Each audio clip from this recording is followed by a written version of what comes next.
ওয়েদারটা সুন্দর না? এই ওয়েদারে আপনাদের কি কি খেতে ভালো লাগে বলেন তো? আমার কিন্তু এই মেঘলা দিনে খিচুড়ি আর বেগুন ভাজা খেতে খুব ভালো লাগে। আপনাদের কি ভালো লাগে সেটা কিন্তু কমেন্টে জানাবেন। আকাশে একটু মেঘ গুড়গুড় করলেই বাঙালিরা চুলায় বেগুন ভাজা আর খিচুড়ি তুলে দিবেই দিবে। খিচুড়ির সে সুগন্ধ ছড়িয়ে পড়ে সারা বাড়ি।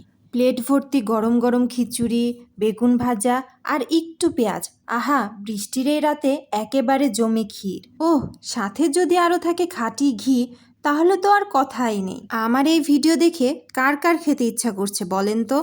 আসলে বৃষ্টির রাতে ঘি দিয়ে খিচুড়ি আর বেগুন ভাজার মতো শান্তির খাবার খুব কমই আছে। মেঘলা দিনে আপনি কি খেতে পছন্দ করেন? কমেন্টে জানাতে ভুলবেন না কিন্তু।